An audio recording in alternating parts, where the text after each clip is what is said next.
Okay.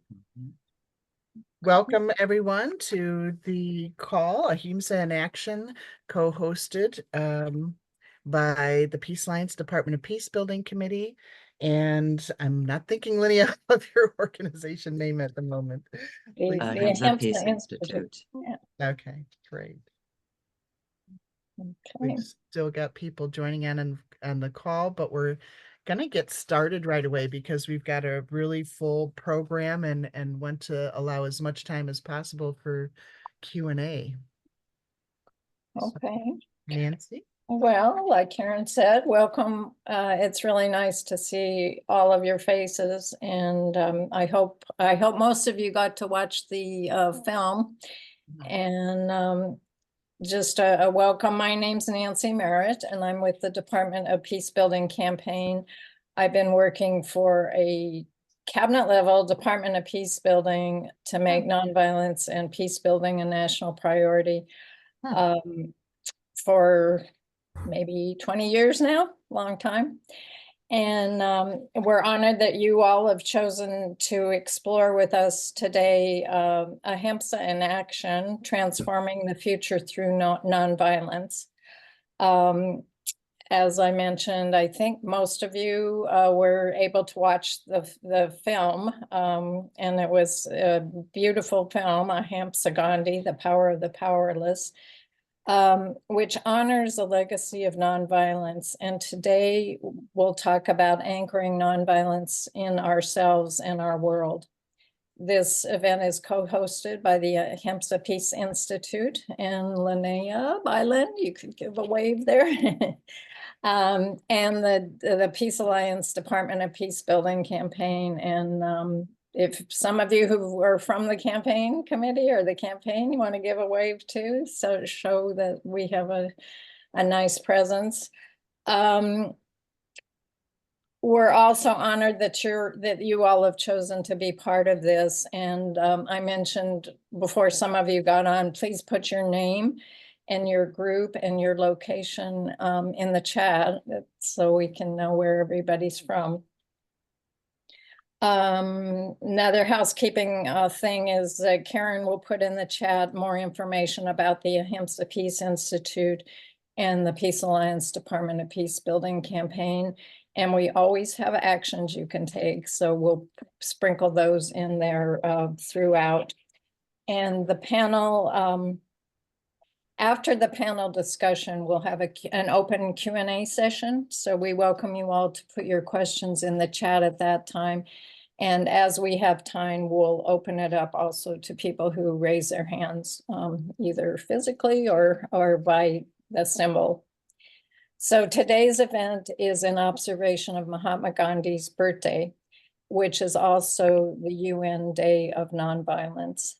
And the actual date was the 2nd of October. So this is honoring that.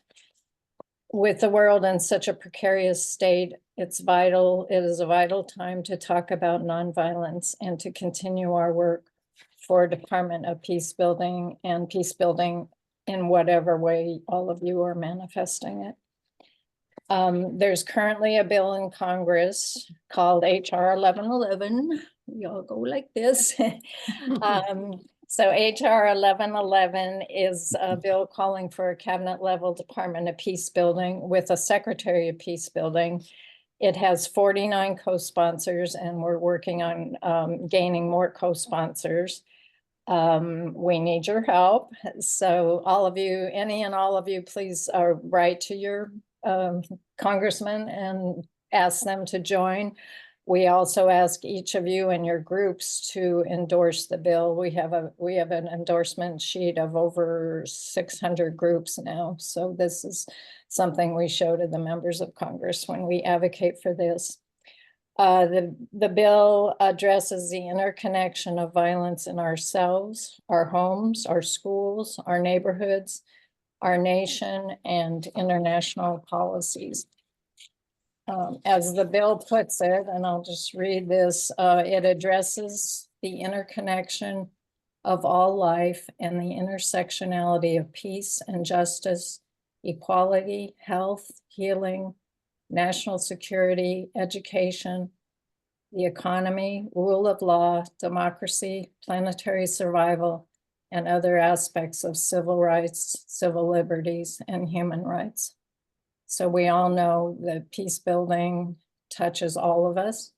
The bill addresses the root causes of violence and the root conditions of peace.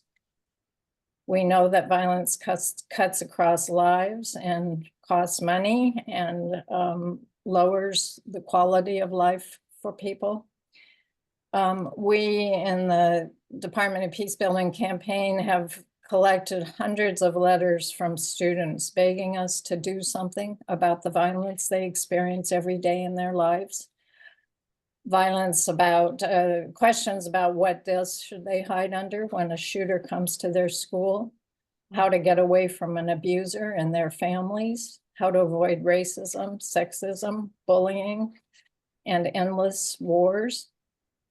We know of and promote such practices as bringing peace education to our communities and our schools. And this includes things like anti-harassment, anti-bullying, social, emotional, ethical learning, mindfulness, compassion, restorative practices, Kingian nonviolence training, and other conflict prevention tools. It is time to uplift the earth and all beings. In the bill, we quote the Earth Charter, which states, to move forward, we must recognize that in the midst of a magnificent diversity of cultures and life forms, we are one human family and one Earth community with a common destiny. Mahatma Gandhi and others led the way through nonviolence. Gandhi said nonviolence is love in practice. Dr. King said nonviolence is love in action. If you watch the film, you saw this quote, but it's a beautiful quote by Albert Einstein, who said of Gandhi, generations to come will scarce believe that such a one as this ever in flesh and blood walked upon the earth. Today, we will take a deep breath and center on nonviolence and its urgent call to us. So now we'll watch a message from the filmmaker, and then I'll turn it over to Lynnea to introduce our panel. So if the internet gods are working, here we go.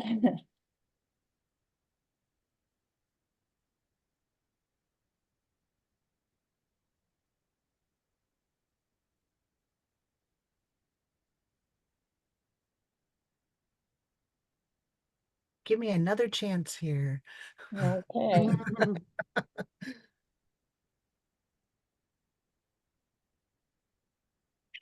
Namaste. My name is Ramesh Sharma, and I'm the producer director of the film Ahimsa, Gandhi, the Power of the Powerless.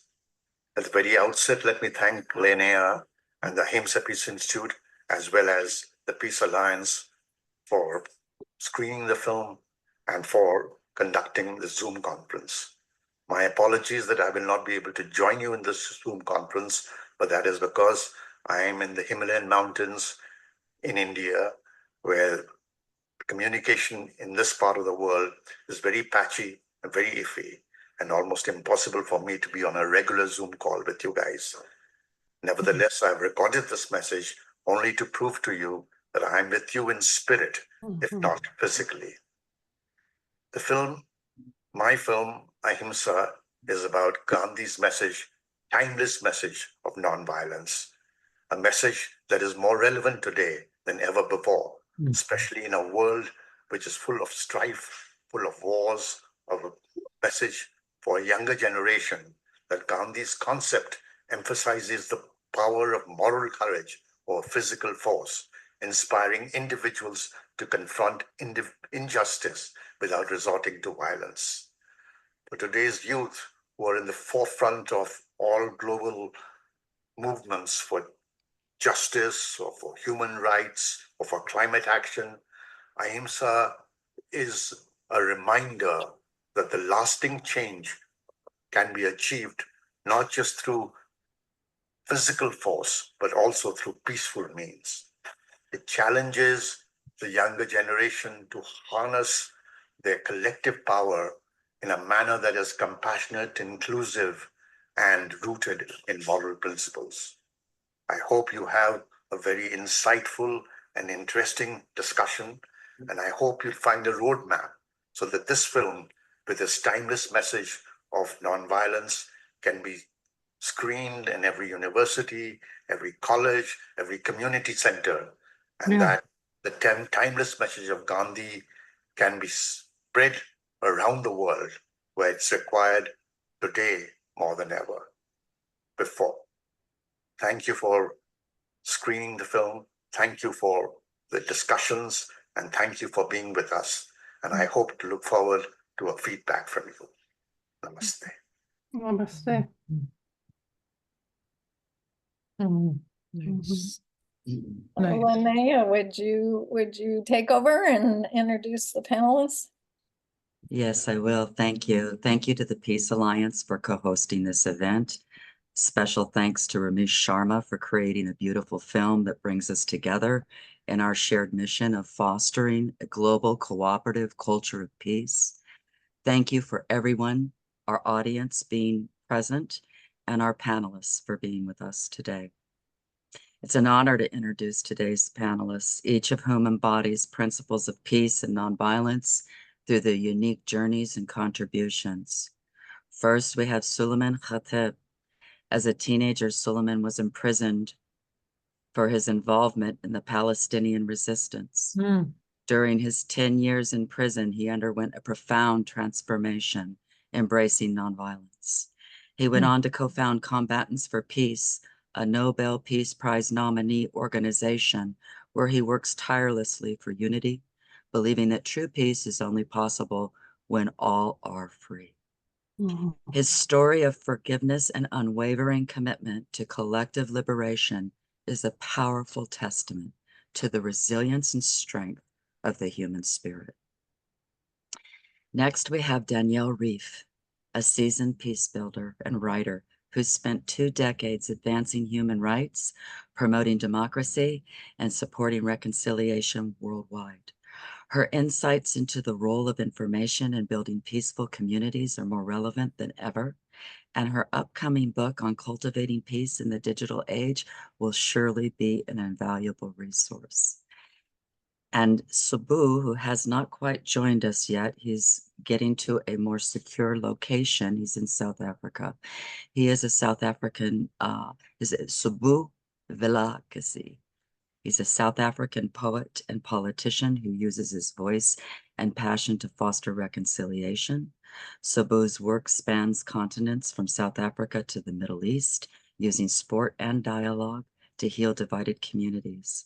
His dedication to bringing divide shows us how hope and understanding can unite even the most fractured societies. Together, these leaders remind us that peace is not just a destination, but it's a shared journey. So welcome and thank you for being with us today. Each of you has worked in areas marked by conflict, violence, or systemic injustice. How has the principle of Ahimsa shaped your approach to peace building? And how do you believe nonviolent strategies can transform the future? Suleiman? Yeah. You're muted. Yeah, I unmuted myself. Thank you for having me and having us here. It's really an honor to speak with you and to learn also from my colleagues, the other speakers here.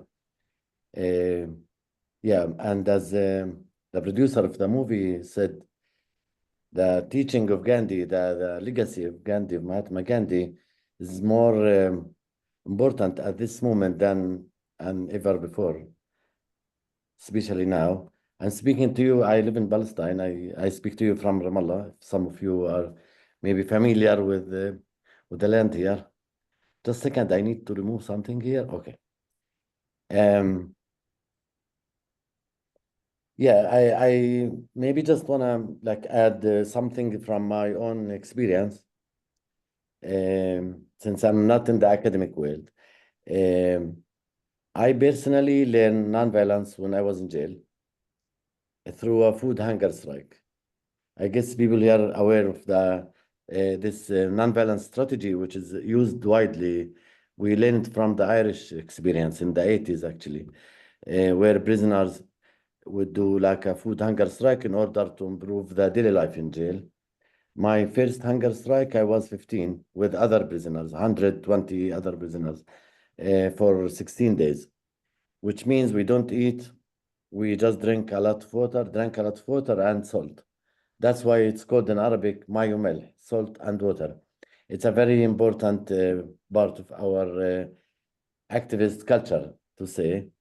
And that's how I learned and got connected to the power of nonviolence. And that nonviolence is a choice. And this choice is not coming out of weakness, actually, rather the opposite. I'm speaking as someone that when I was 14,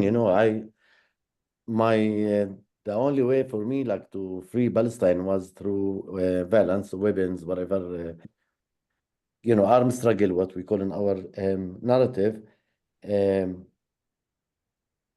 Yeah, and then through the jail time, I, of course, also read about Mahatma Gandhi, Mandela was in jail and very inspiring, Martin Luther King and Rosa Parks and so many others, learning. I come from a Muslim family. I'm not religious, but I'm more into Sufism, which is a lot about love and peace.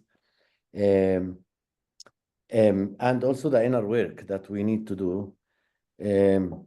So yeah, that's how personally part of my transformation, to say, really happened through inspiring stories on leaders like Mahatma Gandhi, that was able to transform so many people and still inspiring for so many of us. And for me, I would say every generations and every culture has their own nonviolence models and people. I come from a family, indigenous family, that lived in the land for centuries. We embrace always the culture of sumud. Sumud in Arabic means resilience, steadfastness. And it's really connected to the olive trees. Olive trees in our part of the world, sacred. It's sacred trees in all our cultures, like also specifically the Abrahamic, three Abrahamic cultures and beyond. And it's very indigenous to this part of the world, where we learn from the trees really to steadfast, and also so many other messages coming from these trees, and we learn them from childhood. Basically, one I just maybe to share, like one of them is we plant trees and we don't know who will eat the trees from the trees, because these trees take 7 years until you can do the olive picking and eat and benefit from them. So the idea is like really a long journey. It's an idea about generation and the interconnection of the generation and the culture that pass from generation to generation. And maybe interesting enough, the olive trees, the harvesting of the olive trees is happening in a week from now. But due to the war and the occupation and the situation that we live right now, so many of these cultures has lost because of the separation wall. Like my family, like personally, literally, they need a permit to go across the separation wall once a year to do the olive harvesting, which we see the land from my family house. This land, we grew up with it like over hundreds of years, and the connection is really deep. And I think Nancy spoke before about the interconnectedness of the different struggles, whether we talk about the environment, the political, the human, and so on. Yeah, and I believe this is like right now, I would really love also to support the movie to be seen like in as many for as many people as possible, actually, because it's really I will end here. One, it's really hard to convince people that nonviolence work. I personally in nonviolence through my physical body experience, firstly, not intellectually, just second thing, like people now with the modern world, we want like a fast, quick results. And non-violence doesn't work that way. It's a long, long journey. So it's really challenging to bring these ideas like globally, actually. So I really think it's really important right now that so many people, and especially as the producer said, like the younger generation, the activists globally, will got inspired by the modeling of Gandhi. And I think there are so many other models that we can promote um, in all the cultures that really can bring back this energy of nonviolence. Because for me, it's energy, it's a way of life. I don't believe some group of people born with violence and some group of people born with nonviolence. If you heard the Netanyahu speech in the UN last week, you will maybe laugh because he showed a map of Middle East like alliances, two alliances, the good ones and the bad ones, and he's in the lead of the good ones. Obviously, this is a funny thing to watch, but it's also sad because so many people believe him. For me, I don't care. Like it's not about him personally, but it's about the system and the system change that we need, and that's why we're talking about freedom for everybody and collective liberation. Thank you. We're going to change it up a little bit because I could not interrupt him, but it brings me to another question. How can a grassroots movement like Combatants for Peace impact what is going on today? Like, how can you make a difference utilizing nonviolence in what you're dealing with now? That question to me, right? Yes, Suleiman, yes. Yeah, I actually was in a meeting for our movement, like maybe 40, 50 people came, half Palestinian, half Israelis on Zoom. We supposed to meet in face-to-face, but due to the security situation on the ground, we decided to meet on Zoom. And this question was part of the conversation, actually. Because really, it's like one, it's really hard to sell hope. And that's why I think we have, like, maybe we'll leave you with some questions, like, actually. But I would say from my personal and our collective experience,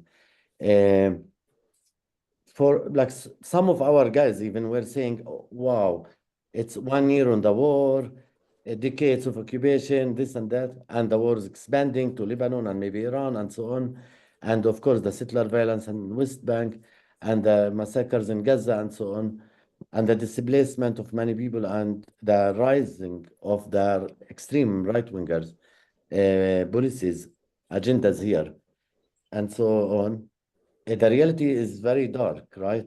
So for some people, even some of the people that are close to my circles, it's really like they feel hopelessness. And the idea, like I as a person or we as a small group, what can we do? It's a drop in the ocean. I personally experienced something else. And I can share some examples. One, I would say we embody the future that we want to create here. It's not staying in the utopian ideas, theory, intellectual conversation. I think the fact that we exist even together in this impossible situation, this is not obvious that we can communicate. There is a lot of criticism of a joint, what we call joint spaces. It's not accepted. It's not a mainstream.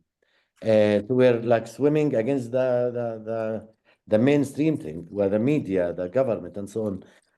With that said, I think we maybe I would claim like not just our group. Obviously, there are a few other groups. Inspire other people, especially young people, that there is what we call there is another way.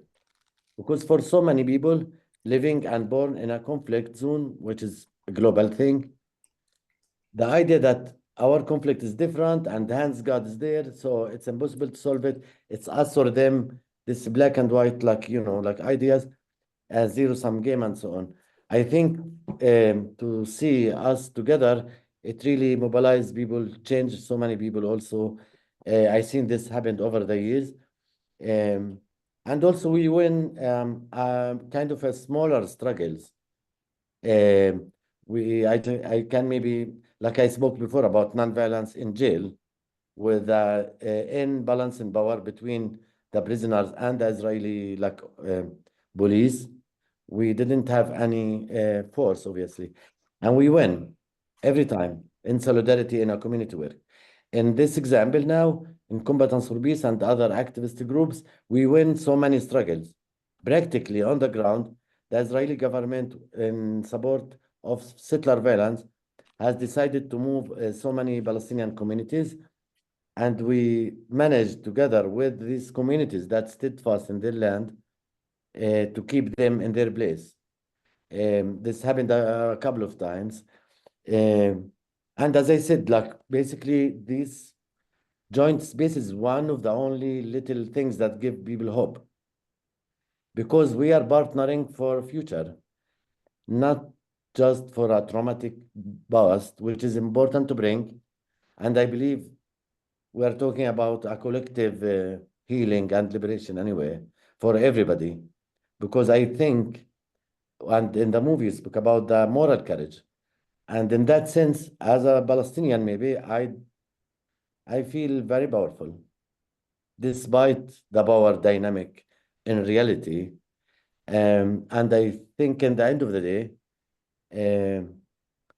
more and more people, especially at this moment where the voice of war and violence, like Martin Luther King said and others, we as a peace lovers, or activists of nonviolence, has to know to work together, to learn how to work together as the lovers of war.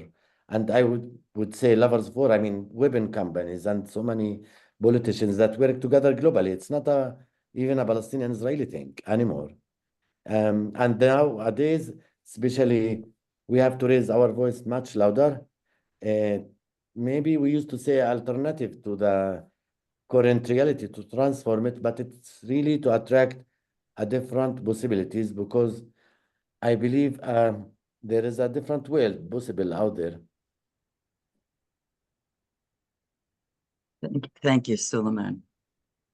It's very inspiring. I think raising our voices louder and coming together in a whole new way. All of our organizations, everybody all at once. Now let's turn to Danielle Reif. Danielle will focus on the intersection of Ahimsa and diplomacy, exploring how acts of nonviolent courage like Mamie Tillmobly's can shape history and inspire today's justice movements. Danielle, you've described Tillmobly's decision to have an open casket funeral for her son, Emmett Till, as a powerful act of ahimsa. How do you think acts like this, rooted in nonviolent courage, have the power to change the course of history? And how can they inspire current movements for justice? Thank you, Lynnea, for inviting me to be on this panel. And I would like to start just by congratulating Ramesh and everybody who was involved in the film for doing such a beautiful job. I think a film is an important medium for sharing inspiring stories about the power of nonviolence. And what a blessing. For those who haven't watched the film includes interviews with Arun Gandhi and John Lewis and Martin Luther King III, and none of those three powerful souls are with us any longer. So such a blessing that the film was made and we got to hear from them before they transition to the next world. So great job on the film. I would also love to respond to Suleiman and just say thank you for sharing your experience and for telling your story and providing an example and articulating an alternative. I think you're right. I think the world is so enmeshed in this very competitive worldview where it's us versus them and their limited resources. And many people believe that we can't all win together. We can't all live together. We can't all win together.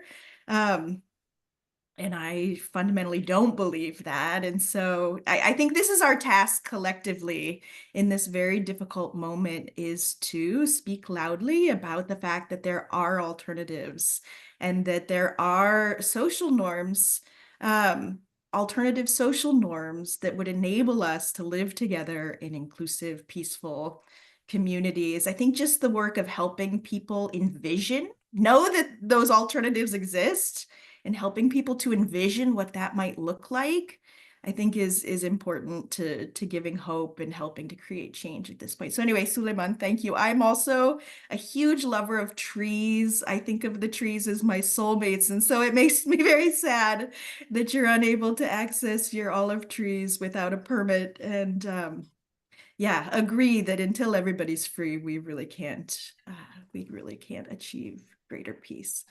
My journey as a peace builder began when I was quite young. I've been a peace builder in my soul for as long as I can remember. I did not grow up in a war zone, but I did grow up in a family where I felt unsafe. And so I always wondered, why is it that we can't just live together in peace?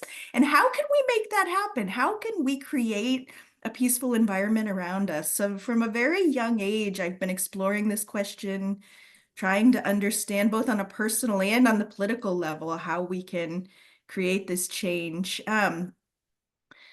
When I went off and became a diplomat, I found myself working on peace processes and democratic transitions in different parts of the world. And practically what it means to be a peace builder in that context is that oftentimes I would find myself being the lone voice in a conference room or in a hallway somewhere saying, you know what?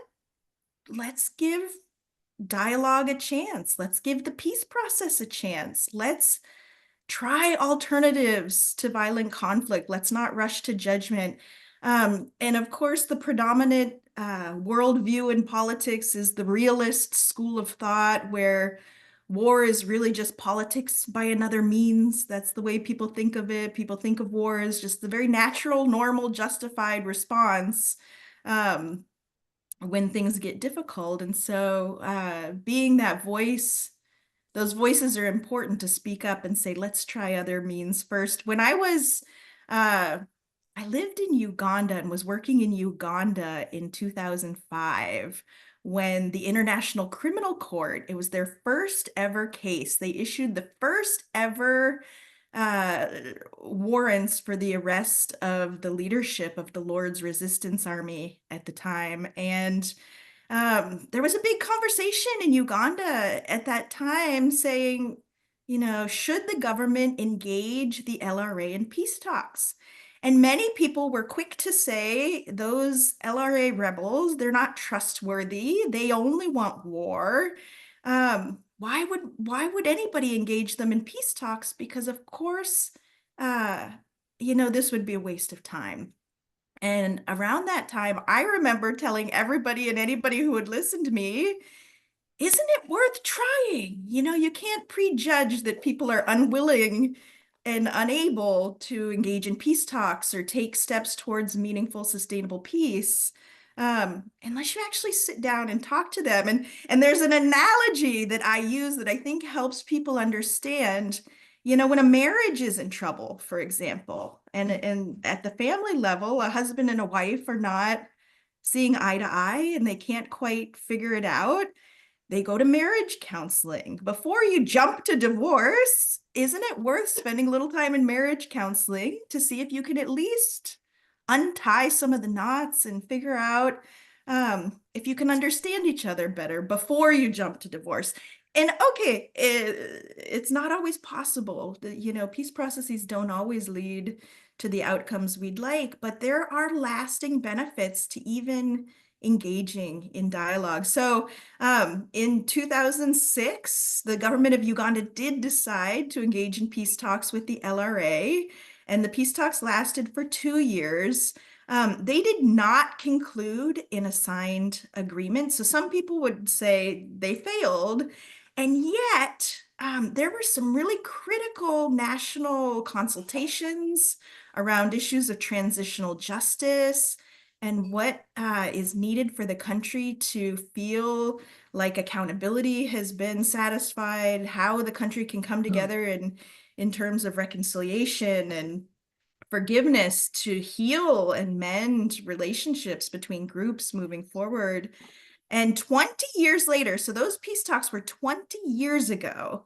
And to this day, there are activists in Uganda who are still using some of the legislation that was passed, some of the lessons, some of the consultations and the conversations that happened 20 years ago to continue to advocate for reconciliation and meaningful transitional justice. So those peace talks were not wasted. They were not wasted, even though they did not result in a signed agreement.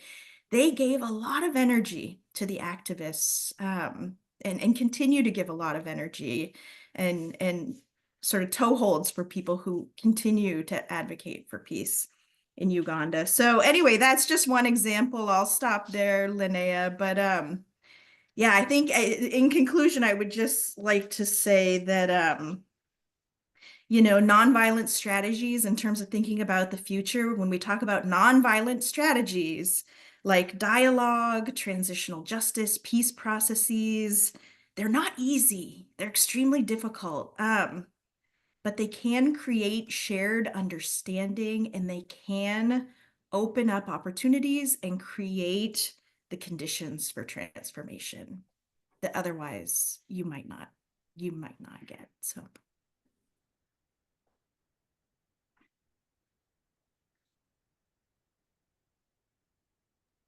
Lynnea, you're muted.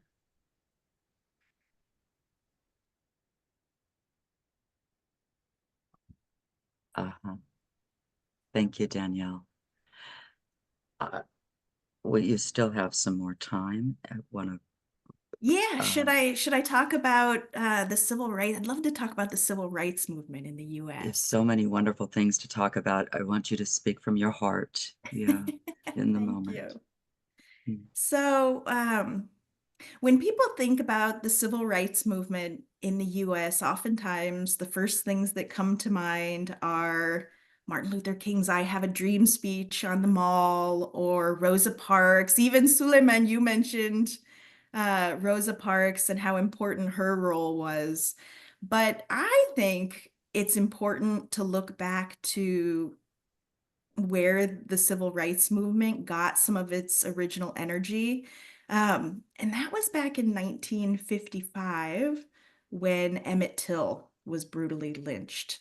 Emmett Till was a 14-year-old boy, traveled to the South to visit some family away from his mother. And while he was there, he got caught up in some race-based discrimination and ended up being brutally killed. And his mother, Mamie Till Mobley, made a very brave, courageous decision that I think is consistent with the principles and the energy of Ahimsa. She made the decision to hold an open casket funeral for her son in Chicago. And 55,000 people came out to attend the funeral. They saw for themselves the mutilated body of her son. Jet Magazine, which was one of the big magazines in the African American community, took pictures, and through that magazine were able to share the images so that everybody in the country could see. And,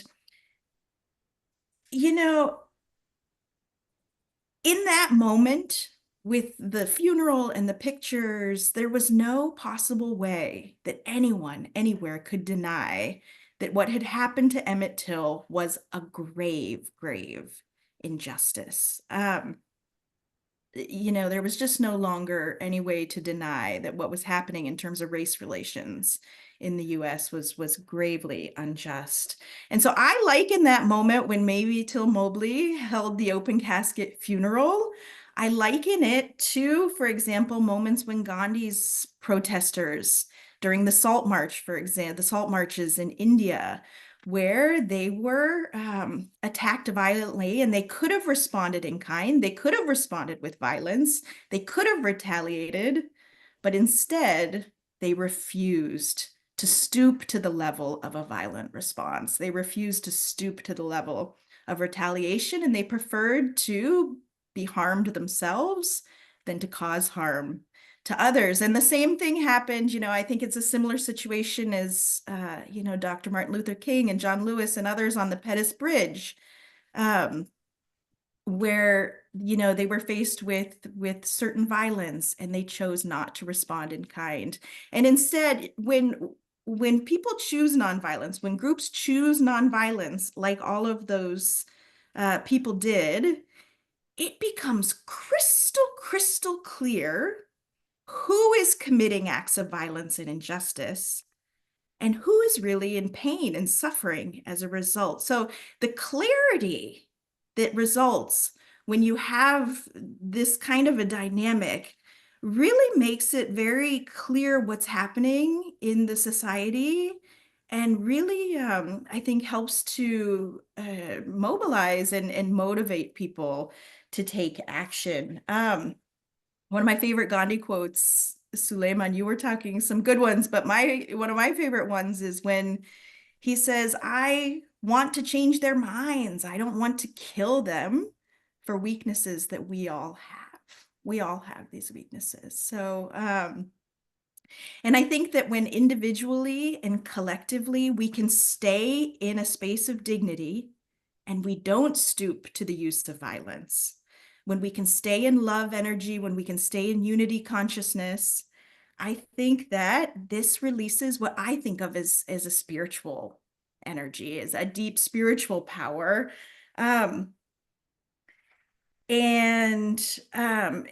That energy that's released when people are able to stay in a position of nonviolence, it really uplifts us and elevates us individually towards greater love and justice is what it does. And so, yeah, and as a result of releasing that energy, the nonviolent discipline released an underlying energy in both India and in the civil rights movement.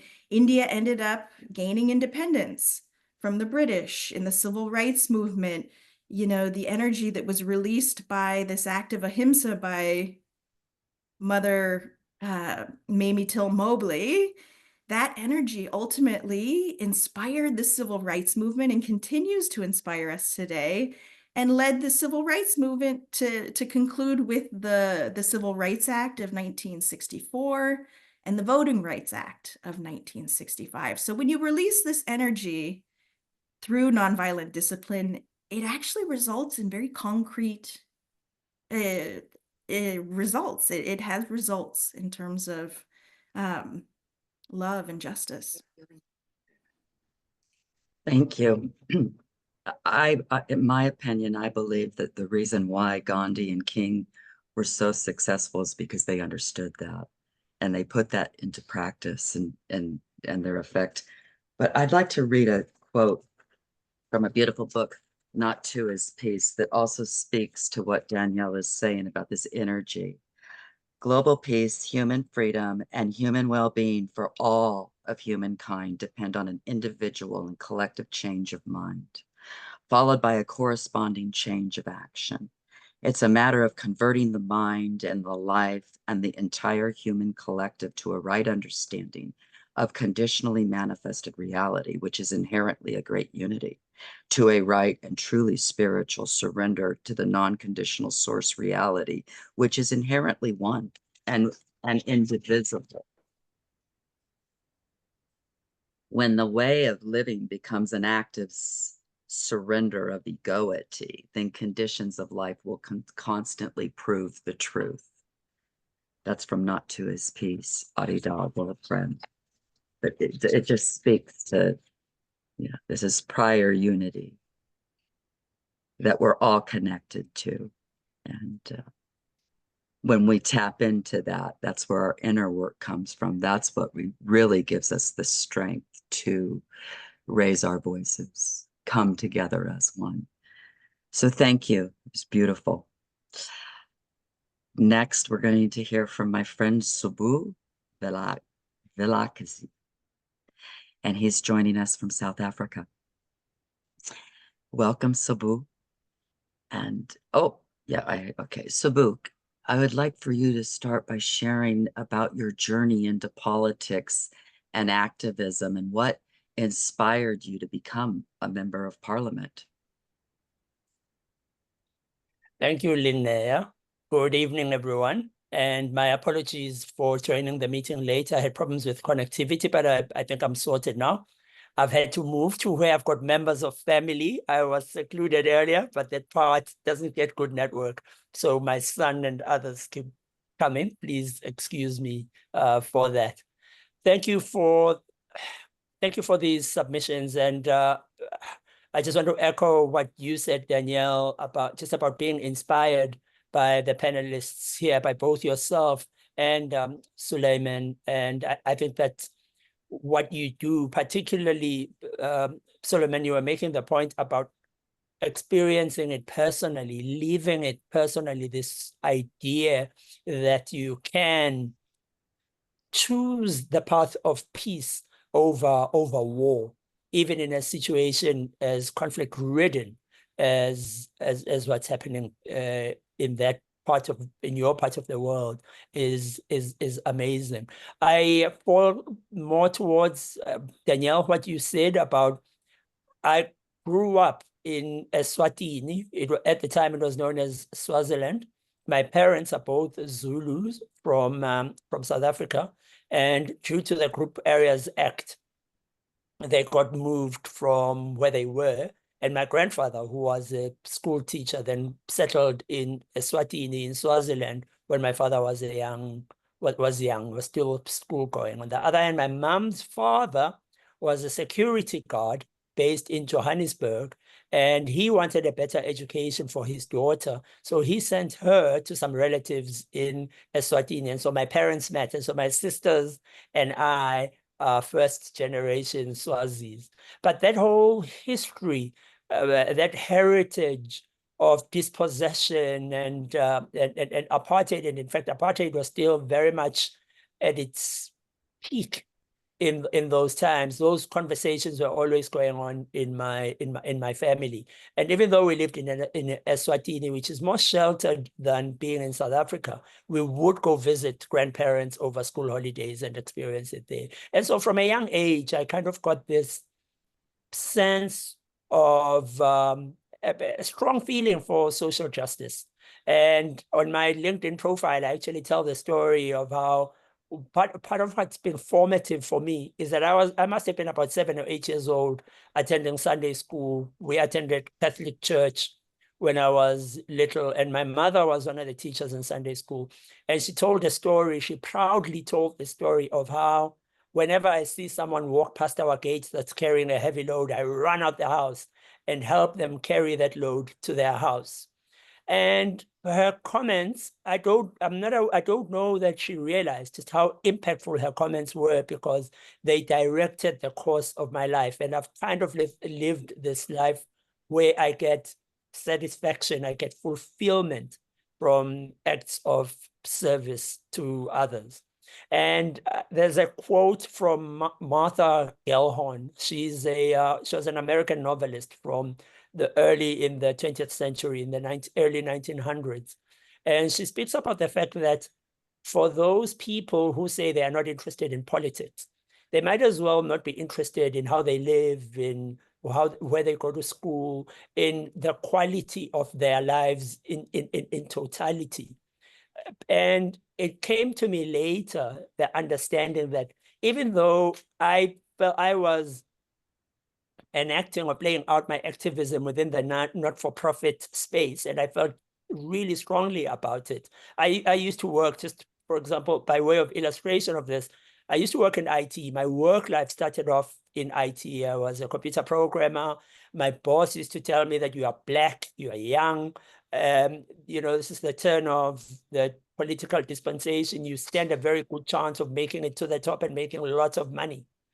And he would encourage me to stick within the banking sector. But for me, there was nothing more cringeworthy. There was nothing more frustrating than sitting in my office all alone and working away at these computer programs. And at university, the most fulfilling experience, there were two fulfilling experiences for me at university, other than my studies. One was participating in the student newspaper, Dome, which this is the 90s. So we were interviewing people like Nelson Mandela and others, just getting to know about their lives. And living in KwaZulu-Natal in South Africa, there were killings, politically motivated killings.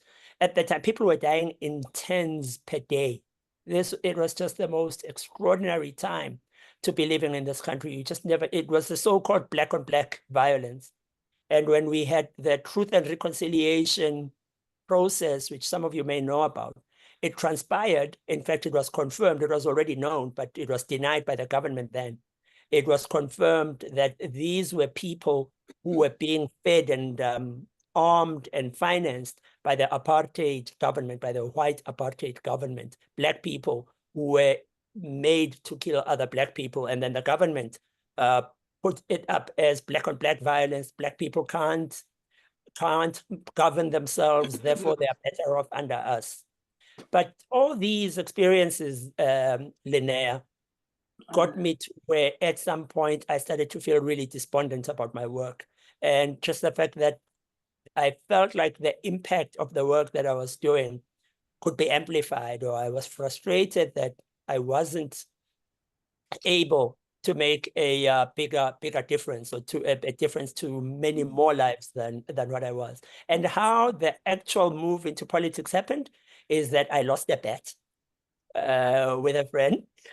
I had this friend, actually she's my fiance now, we were friends at the time, and she would say to me, "Small, stop complaining about government, join politics and do something about it." And I used to say, "I hate politicians and I hate politics."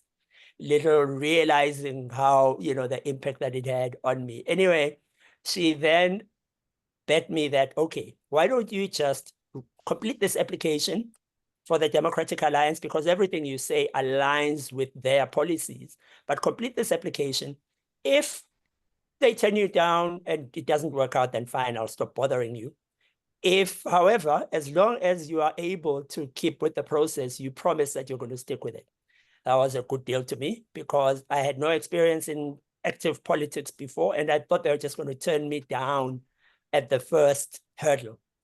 The Democratic Alliance runs an almost year-long process of application. It's about 8 or 9 months long.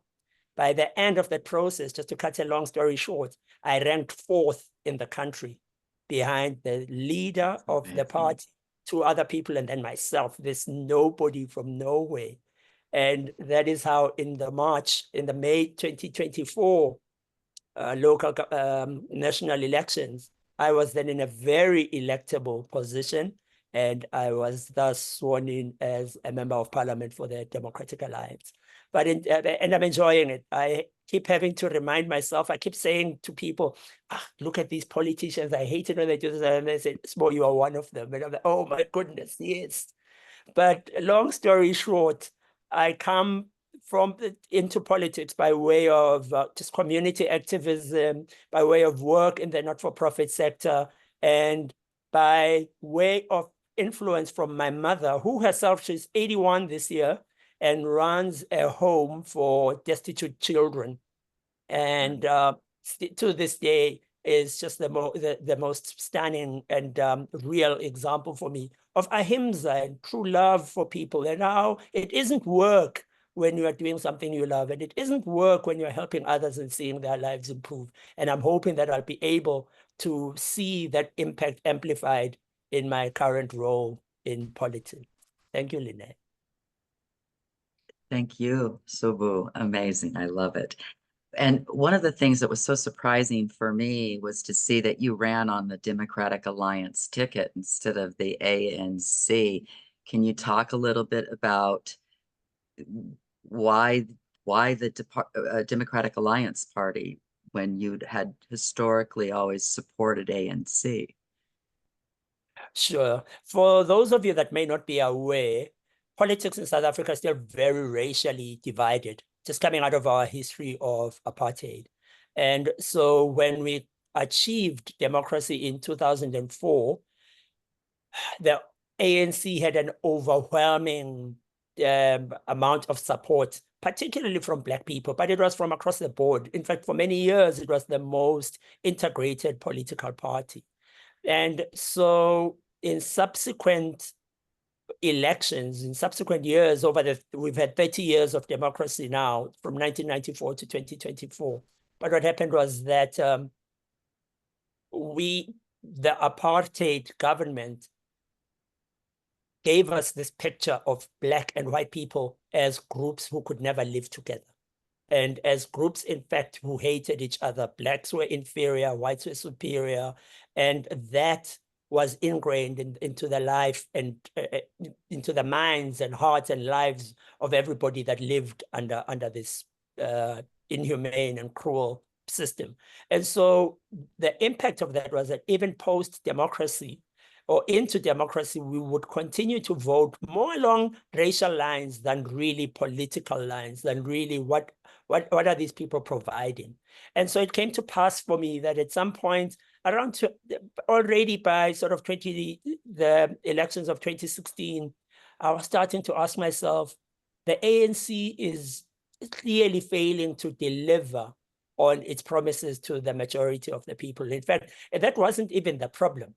The big problem for myself and many of us is just the wanton disregard for people. It is a form of violence, this corruption and abuse of power and just abuse of privilege that the ANC embarked on.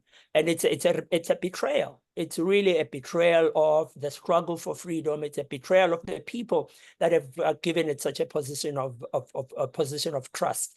And so little by little, I had to pull the scales of this racial outlook from my eyes and start to look at political parties for what they represented.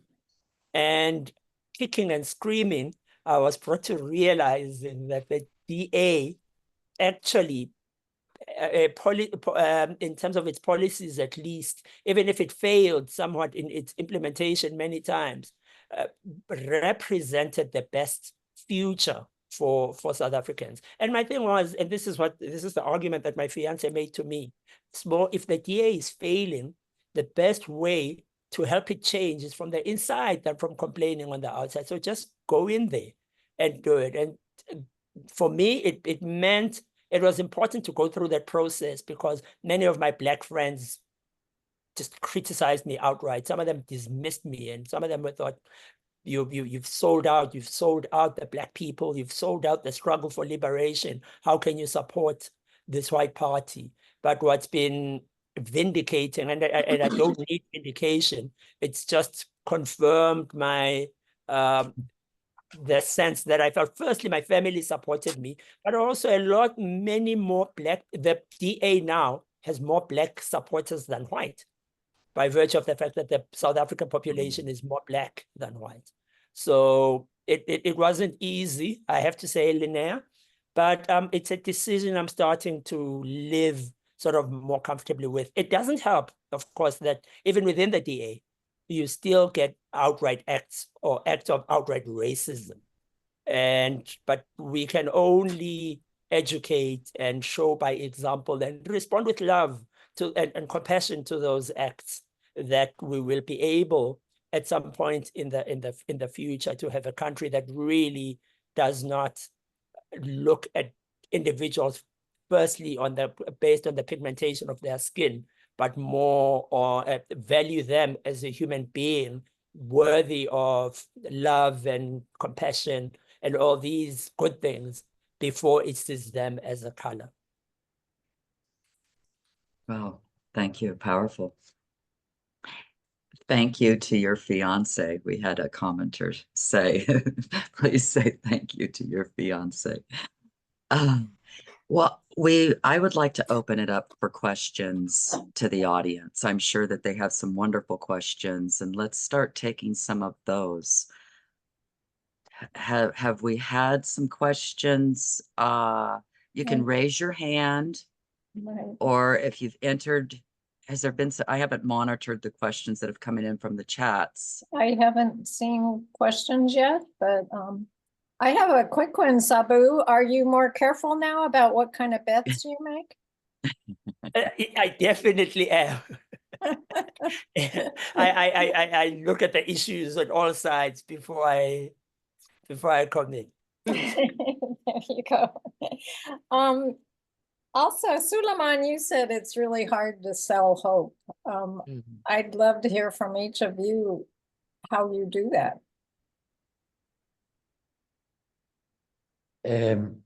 I think the Zoom set, I just see the speakers, but anyway, so would love to see the people also there. First, I wanted to mention, I hope I'm saying your name correctly. Sorry, like with the name. Actually, It's small. Oh, okay. I don't have, I really don't like flags. The only flag I had here is South African flag because I've been there like 2011. Also visited the jail of Mandela and All right. yeah, it was a Lovely. very interesting visit. Okay, we'll come back. Now I feel really relaxed. I have to say I really hate lectures, and I believe like it's really important we learn from each other. As I said, like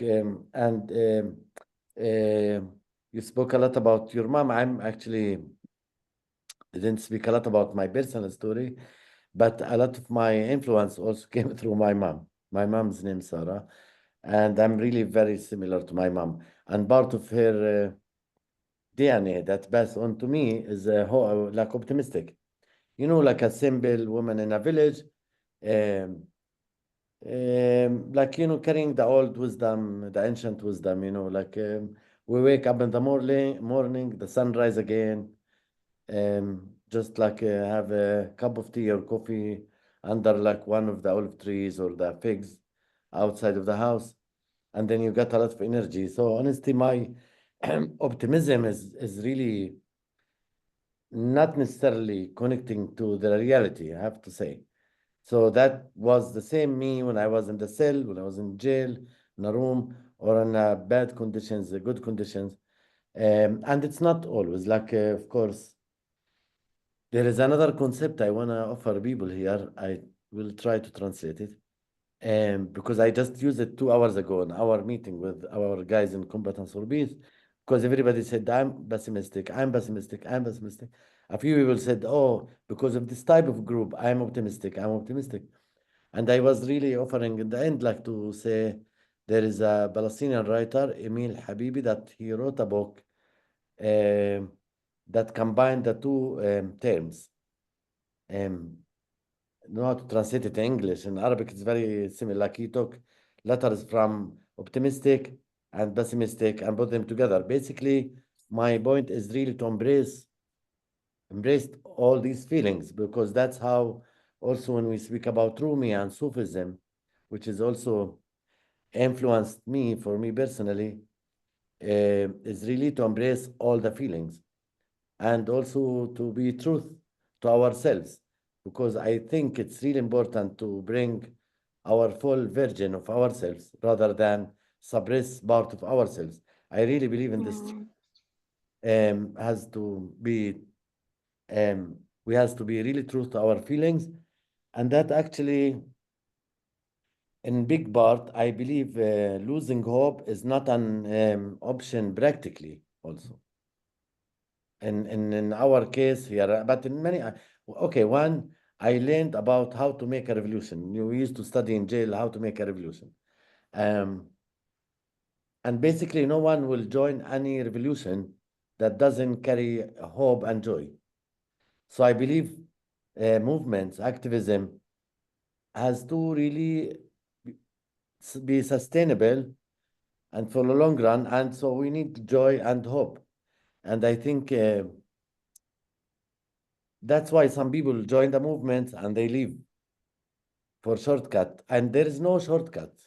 It's a struggle for life, right?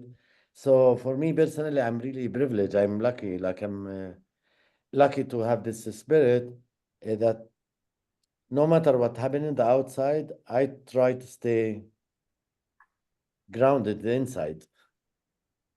And I think a lot of the inside work is really important to keep us like seeing the big picture. Some of us has this gift from the universe, but most of people are not.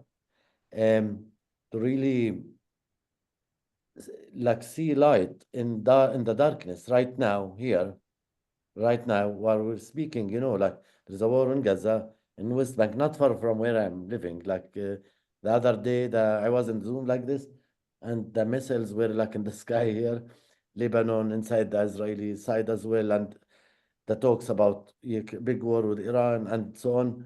It's like really happening right now. So I feel like the connection to a higher spirit, to the spirit actually, and it helps me a lot to see beyond the current moment, the reality at this moment. Um, Also knowing, you know what, I see also it's really hard to say that, but with sensitivity, I want to say that I really see a historical opportunity in the current war crisis. And as an activist, I'm 51. I never seen um, our freedom and collective liberation close to happen than now, than this year. Obviously, I see the sadness, the losses, everything. Obviously, I live it like every day. It's very close to my family, to me, to my community, and to many people I know from both sides. Even I know Israelis also were hurt in October 7, and now we are 1 year on there.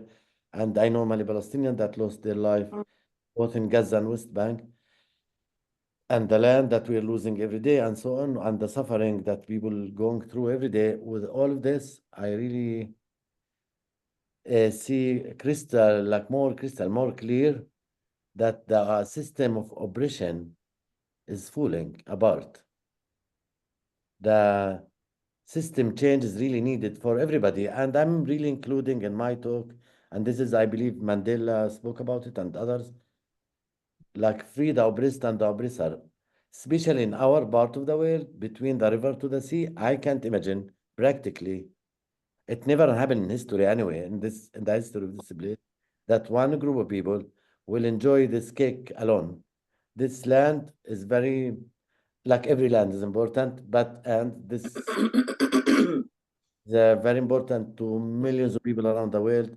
Very spiritual place, very dynamic energy here, and I can't see how any group can claim a full ownership of this place. And I feel our freedom is like practically, I'm not really speaking utopian thing, practically is really connected. And this work gives me a lot of hope also, because I see the system, the crack, somebody wrote here, crack in the wall, like the crack is happening anyway, it takes time, but I see the crack on the old system that want to oppress people. I see it even in small signs. Also, the fact that I'm part of a community, like honesty, this gives me a lot of meaningful and fulfillment. That's also important. So, without concluding everything I said, because I'm really not focused person, but one thing I can maybe advise, like, invite people that the capitalistic system of individuals is not a solution. The solution is really being in a community. As many may be connected to that, there is no individual solution. And we bring the challenges there, our traumas there, and our joy and our everything. I feel this is what's saving me during this wartime, which is very harsh time, actually. Mainly, this is something I grew up in a tribal system, in a big family and tribe. But now I have my chosen tribe kind of thing. Because what we do, as my brother before spoke, and I was like, I have a lot of reflection actually, because many people telling me and my Israeli and Palestinian comrades, why don't you go to politics? And we are just saying the same. Oh no, we are activists. We hate the system. We hate politicians, and this is not our thing. So I'm like, reflecting on this. Thank you. Thank you, Suleiman. Danielle and Sabo, maybe you could address that same idea of selling hope, and Ariel also put in there in the chat, we need to crack open the human heart. What are your thoughts on that? So maybe Danielle, you want to go, and then Sabu?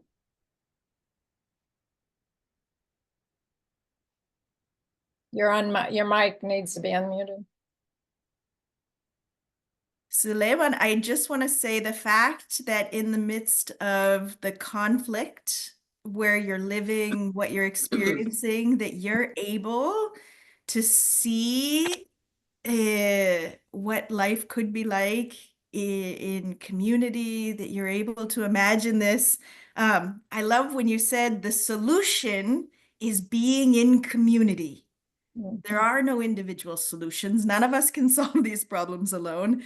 We have to work together. We live on this planet together. We live in these lands together. That's not changing. Diverse peoples are occupying the same space. This isn't going to change. This is a given.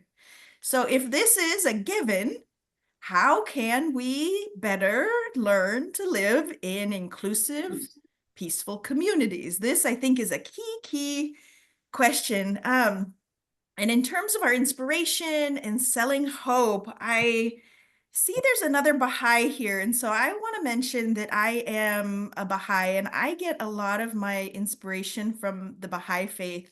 The Baha'i writings talk about how in the world right now, what's happening is a simultaneous process of integration on the one hand and disintegration on the other hand. So as you said, Suleiman, we can see these old systems are crumbling right before our very eyes. Even in the US, the two-party democratic system, has faced challenges in the past, but when you watch what's happening right now and you see so clearly that the two-party system that we have is not managing these tensions very effectively, and even within the parties there are these great struggles.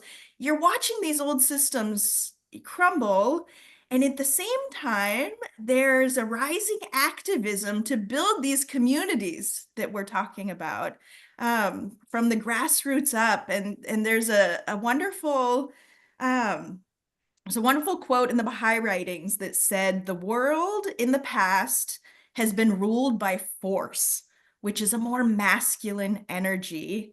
But already in the last decade, in the last century, we can see that feminine energy is rising and feminine power is rising. And the qualities of feminine energy are essentially nurturing, service, love.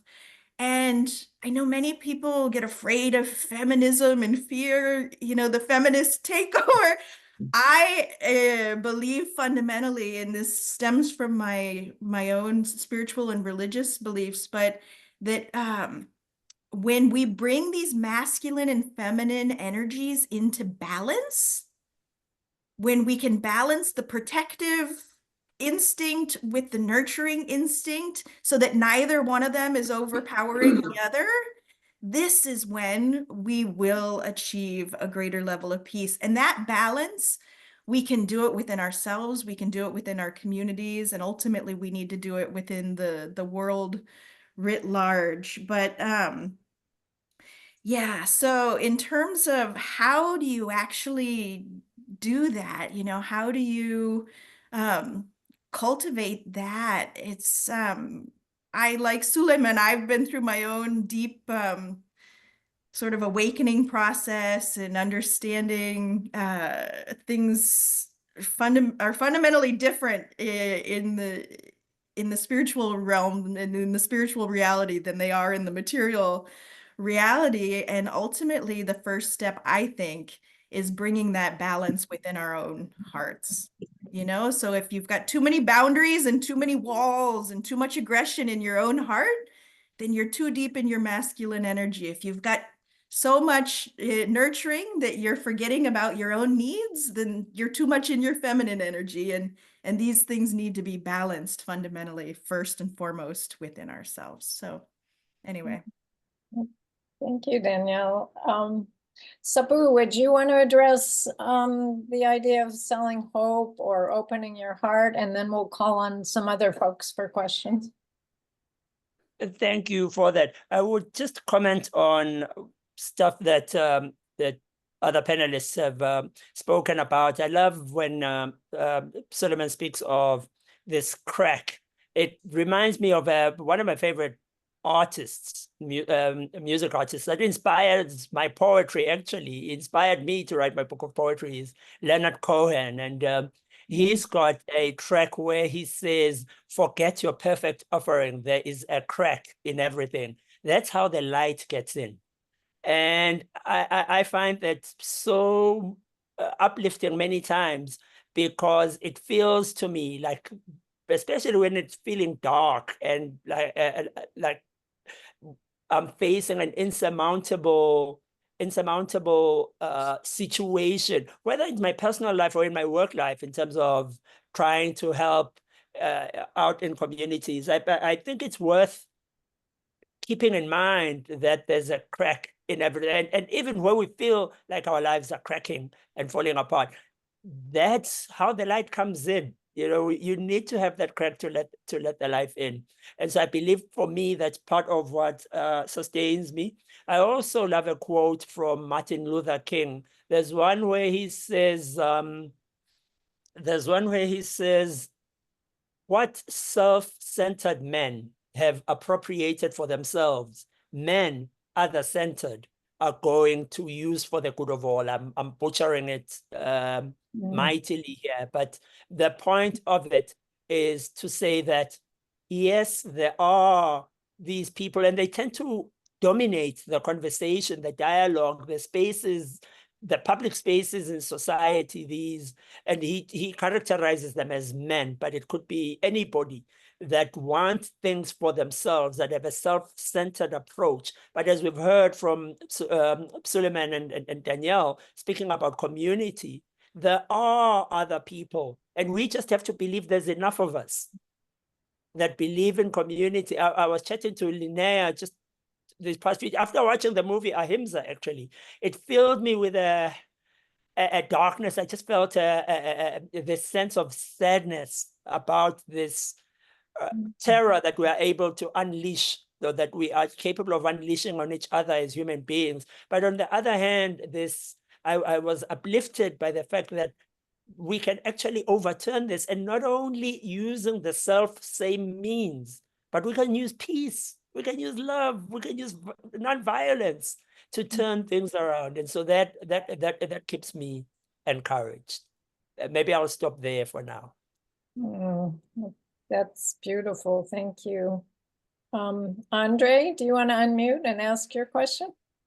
Yes, thank you. Namaste, everyone. Hello, Nancy. It's nice to see you. And I believe that the words are here in this webinar, in this Zoom meeting.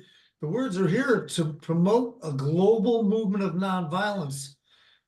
Suleiman started by saying nonviolence works. Those are the sound bites that we need. And Lynnea, you said, yes, we need to unite everyone all at once. And that's what my work's all about. And I did send you a letter. I hope you did receive it. Oh, good. Okay. Like to speak with you at some point about it. And then Danielle said that her comment and her quote was that stay in a place of dignity. There's the strength of nonviolence. And so to me, the whole world can unite under one umbrella, nonviolence. That's what brought me here to this. When I saw Ahimsa, then I was definitely interested. In a Unity Earth webinar last year, Deepak Chopra was being interviewed, and he said that there were three main elements that he was concerned with in his work right now. One was Ahimsa, and the next one was the divine feminine. And the third he didn't talk about these in a row like this, but these were the main elements. The third one was, let's get 1 billion people together. And yes, that's what nonviolence can do. I'd love to speak with anyone that wants to find out about my work. Nancy and I have talked in the past, but I think the wars in Ukraine right now have opened a door that what you people have been speaking about, the light, the crack is right there, the letting the light in to say the whole world wants nonviolence. They don't want war anymore. So we have an opportunity to do something right now. Thank you. Would you put your information in the chat and people can contact you? And thank Absolutely. you. Yes, thank you. I want to call on our friends from Canada, Evelyn and Gordon. And you're muted right now. Go ahead. Thank you. And thank you everyone for your presentations. Loud. Can you hear me? Yes. Yes. Yeah, you've brought light into a certain darkness right now, so thank you for that. I was wondering if everybody would be interested in hearing one of Beau's poems. That's it? Yes. Okay. Yes. If Beau agrees. So Beau, would you so you're unmuted. Do you want to give us one of your poems? With pleasure. I'd love to. Sorry? I was just going to suggest we take one more can I read question one of my poems? and end it with your poem, maybe. Would that be okay? So why don't we do we have one more question from Quanta, and then we'll come back to you, Sybil, for ending with your poem.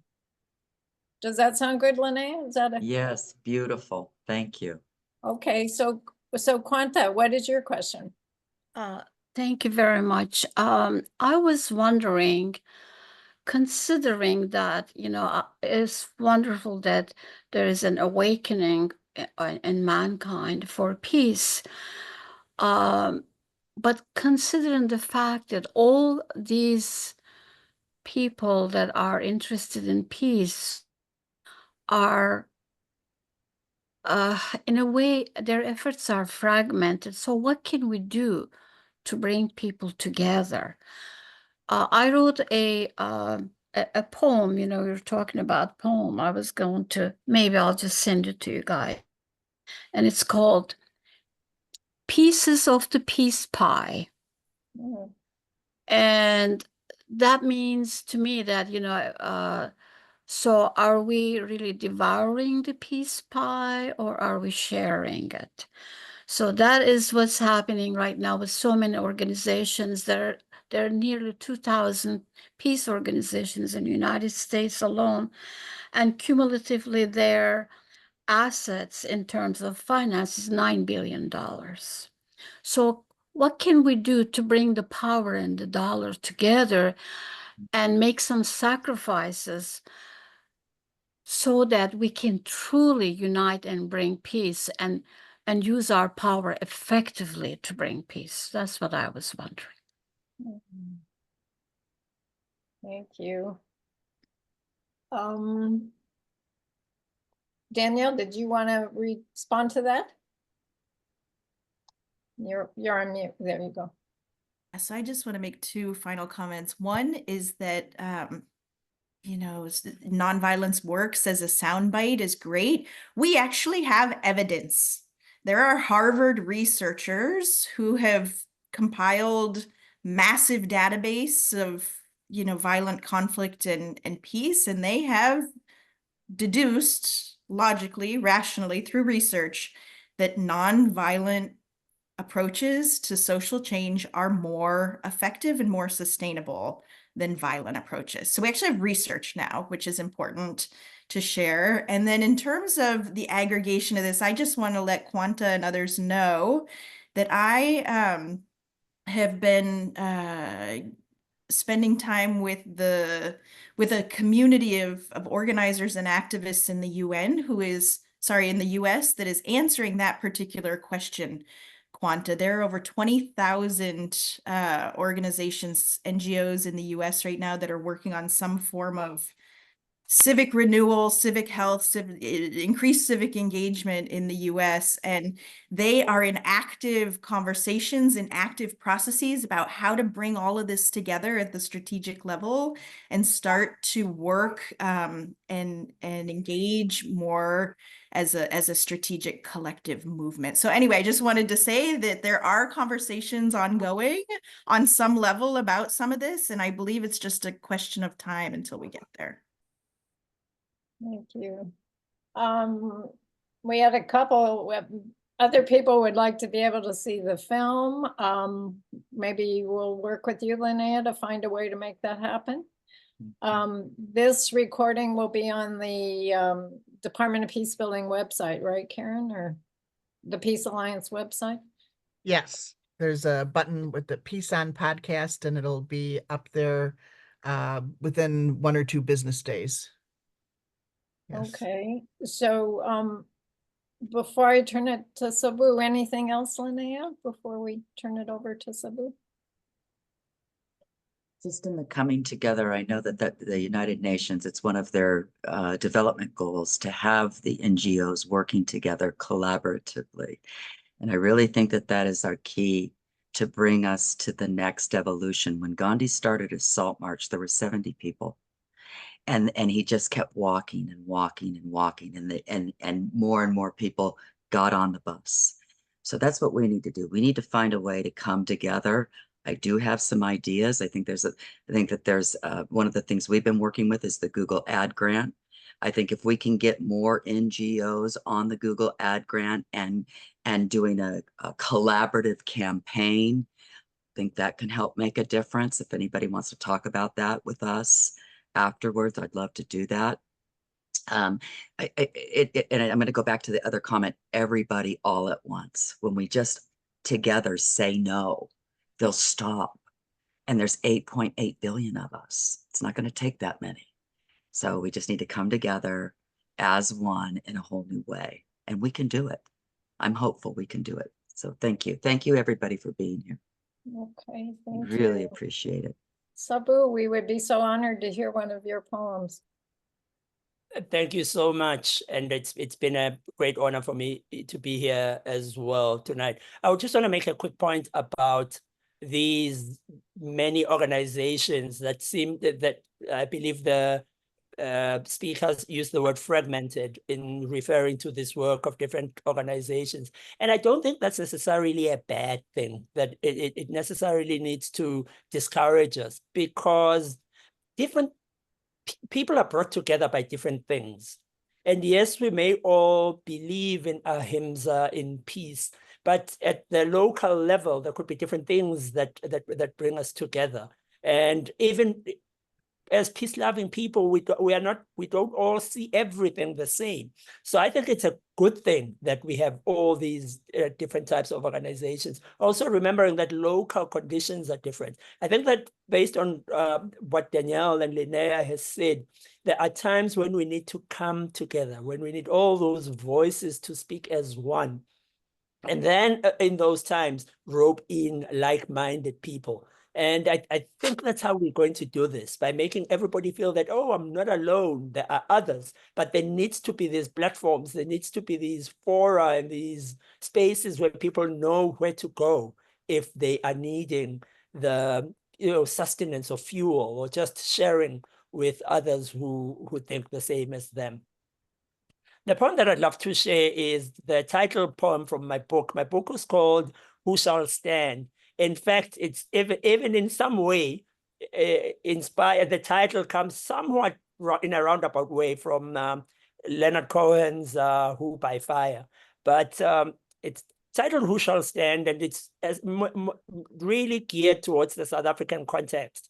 But I think the global nature of it might be obvious when I read it, in the sense that it's really just saying, who's going to stand for those who don't have a voice and need someone else, or need help finding that voice? And without giving too much of it away, let me get into it. The title is Who Shall Stand? Who shall stand for the innocent? Who shall stand for the indigent? Who shall stand for the sleep-deprived? Who shall stand for the here and now? Lafa elihle. Our country burns before our very eyes. Our leaders don't care. Hearts are cold as ice. The cries of the people go unheard. There's no one to listen. The people suffer and die. No one cares. Compassion is missing. Violence and protests are the order of the day, the only option for many to get their way. Bigots in suits with business stealth plot and scheme to keep the wealth, or take even more by day or night. Only they can have it. It's their divine right. They earned it, you see, by superior race. The others are sluggish. They can't keep the pace. Gangsters robed in political garb loot and plunder all they can grab. This for my mother, that for my wife, this for the comrade who saved my life, this for my daughter, that for my son, this so they party till the rising sun. You can't control them, they won't desist. You get in their way, you'll be deceased. So tell me, who shall stand for the innocent? Who shall stand for the indigent? Who shall stand for the sleep-deprived? Who shall stand for the here and now?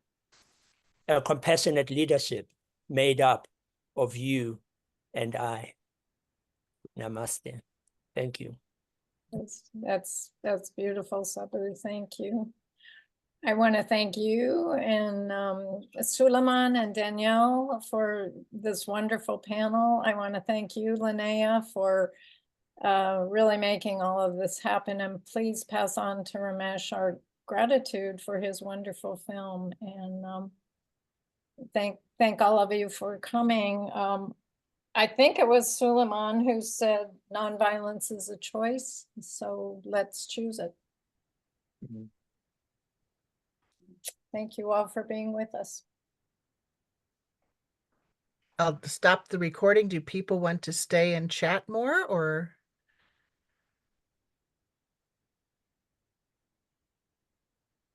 We'll just stop. I'm happy to chat if there's any